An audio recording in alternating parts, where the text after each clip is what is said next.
Y continuamos con el cuestionario de la lección 4. La pregunta 15 nos dice, ¿qué impide al espíritu realizar la vida acorde con las leyes divinas? ¿Por qué? Como dice la lección, es la forma la que impide al espíritu realizar la vida acorde con las leyes divinas, porque el espíritu es puro y no puede mancharse. La impureza está siempre en la mente humana y en el alma humana que presionan al espíritu, la partícula espiritual encarnada. Nuestro espíritu no puede mancharse porque es perfecto, porque es expresión de la divinidad. Lo imperfecto es lo que atañe al mundo, pero como esa partícula perfecta está en este mundo de formas, debe manifestarse a través de la forma imperfecta que, al actuar en su propio ambiente, puede presionar y debilitar al espíritu puro encarnado. Por eso dice la lección que la forma impide al espíritu realizar la vida de acuerdo con las leyes como debe hacerlo. Pregunta 16. ¿Cuál es nuestra responsabilidad como misioneros?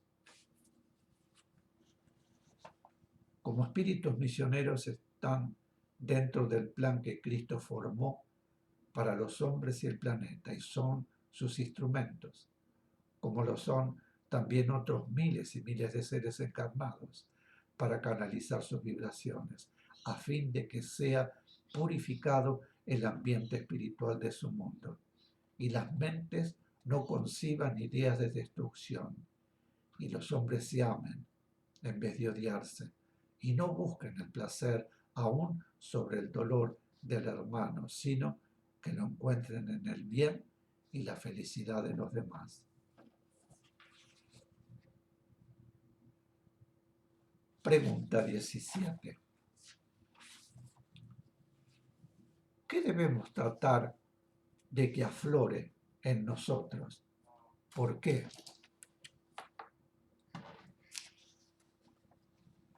Debemos tratar de que aflore todo lo que tenemos en nosotros de hermoso y de puro, y que se manifieste en hechos, palabras, deseos y sentimientos, porque todos somos en esencia espíritu puro que puede manifestar su pureza en hechos, en palabras, en sentimientos. Es la fuerza del alma humana, casi siempre plena de egoísmo y amor propio, la que impide esas hermosas manifestaciones. Pregunta 18. ¿Qué debemos hacer con las enseñanzas que recibimos? Tienen la dicha de escuchar la verdad y deben responder a ese bien que se les da. Hagan esencia en su mente y en su alma las enseñanzas que reciben e irradien luego esas enseñanzas, no solamente en palabras, sino también en hechos, en pensamientos y en sentimientos. Reflejen en su corazón el amor del Cristo, atesórenlo e irradienlo constantemente hacia todos los hombres del mundo y piensen que son sus hermanos, no solamente aquellos que con ustedes sienten y con ustedes aman, sino también aquellos que no sienten y aman al igual que ustedes. Si solamente debieran amar a quienes los aman, a quienes les proporcionan momentos agradables, no sería menester que las fueran espíritus misioneros y ahora también hombres misioneros. Pregunta 19. ¿Qué comprenderemos? ¿Aplicamos la enseñanza? ¿Qué comprenderemos si aplicamos la enseñanza? Si en cada circunstancia en que la vida nos da dolor o preocupación o nos presenta inconvenientes, nos quejamos, no estaremos procediendo como misioneros. ¿De qué nos sirvió la enseñanza que hemos recibido? En cambio, si aplicamos la enseñanza, comprenderemos inmediatamente que sí tenemos una superación que realizar Y esa superación dolorosa es porque así la necesitamos. Y si no concentramos y analizamos el aspecto que requiere o reclama esa superación, veremos que efectivamente estamos débiles en ese aspecto. Pregunta 20. ¿A qué tenemos derecho como hijos de Dios? ¿Qué significa cuando no lo logramos? Si tomamos en cuenta que como hijos de Dios tenemos derecho a todo lo que significa bienestar, paz y tranquilidad, cuando no lo logramos no significa que la vida no quiera dárnoslo, sino que en otra oportunidad hemos hecho mal uso de la inteligencia o hemos hecho mal uso de los bienes materiales o hemos hecho mal uso de la salud o hemos procurado dolores o intranquilidades a otras personas. Y en consecuencia, ahora debemos pasar el dolor necesario para purificarnos. De otra forma, nada lograremos. Y si lo lográramos sin haber pasado las pruebas de purificación, necesitaríamos venir nuevamente para superar las mismas pruebas.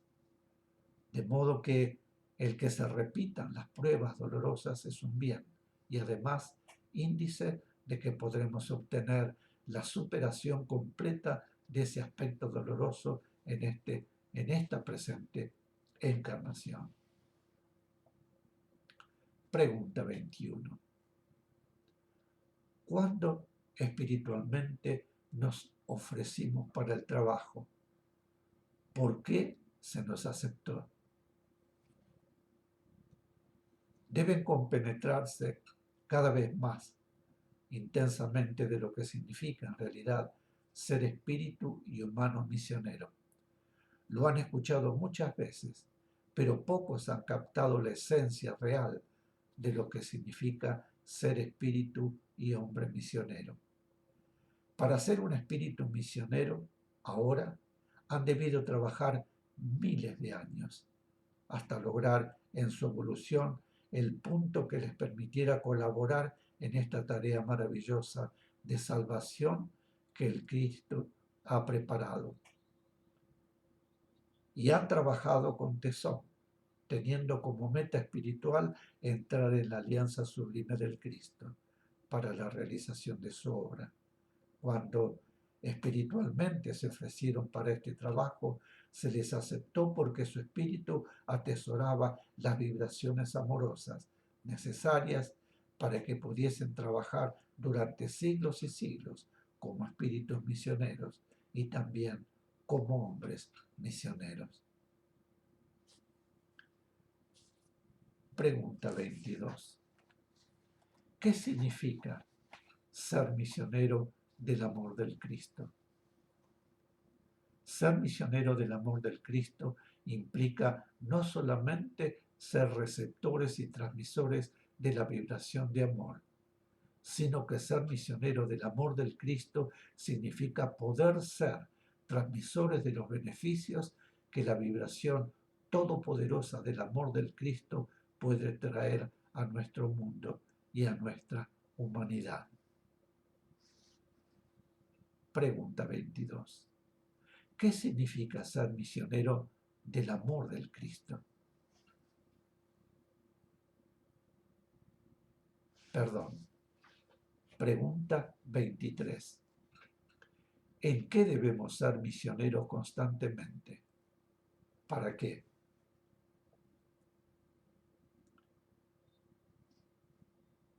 Ser misioneros constantemente en hechos, en palabras y en pensamientos. Ser misioneros más que nada en lo íntimo de su alma, para que sea su alma misionera la que responda a la injuria y la que responda al ataque. Entonces, cuando hayan superado las reacciones netamente humanas que pretenden apartarles de la tónica misionera, entonces sí podrán establecer contacto con el Cristo y su amor y su poder estarán con ustedes, que serán así verdaderos misioneros de su amor. Pregunta 24. ¿Cuándo se ha preparado todo? Todo se ha preparado desde hace muchos siglos y cada uno se verá ante los hechos que significan aspectos que necesita superar. Pregunta 25. ¿Para qué es este trabajo en el cual los misioneros están empeñados? Este trabajo de ahora en el cual los misioneros están empeñados es trabajo para su evolución espiritual. De modo que, más que para los demás, los misioneros están trabajando para ustedes mismos. Pregunta 26. ¿Qué puede hacer demorar a los misioneros en el camino ascendente? Piensen entonces que una reacción humana puede hacerles demorar en su camino ascendente, que una reacción incontrolada puede obligarles a nuevas pruebas hasta que consigan superarlas, pues las pruebas se les presentan siempre porque las necesitan. Pregunta 27. ¿Qué nos procurará todo lo que debamos sufrir? Como misioneros ya sabemos que todo lo que debamos sufrir nos procurará la purificación que necesitamos para poder evolucionar y también para poder transmitir las fuerzas sutiles y beneficiar así a los demás. Pregunta 28. ¿Podrían sernos dados dolores innecesarios para nuestro espíritu? Ni un solo instante de dolor le será dado si no fuese un dolor necesario, imprescindible para su espíritu, pero siempre habrá de ser un dolor fecundo, un dolor provechoso para su espíritu. Aquellos que les producen dolores o les traen preocupaciones, ¿son sus enemigos? No, son espiritualmente sus amigos, porque esos seres les ayudan a purificarse, a sutilizar su alma humana y lo llevan más directamente hacia el sendero de progreso que anhelan. Por lo tanto, son espiritualmente mejores amigos suyos los seres que les mortifican y les proporcionan dolor y preocupaciones, que aquellos que le acarician y le dan momentos placenteros. En el dolor y la preocupación, bien superados, encontrarán un medio para progresar. En la caricia encontrarán, en cambio, una tentación constante para someterse a las debilidades y los reclamos humanos. Mis queridos, hacemos un corte y volvemos enseguida. Gracias.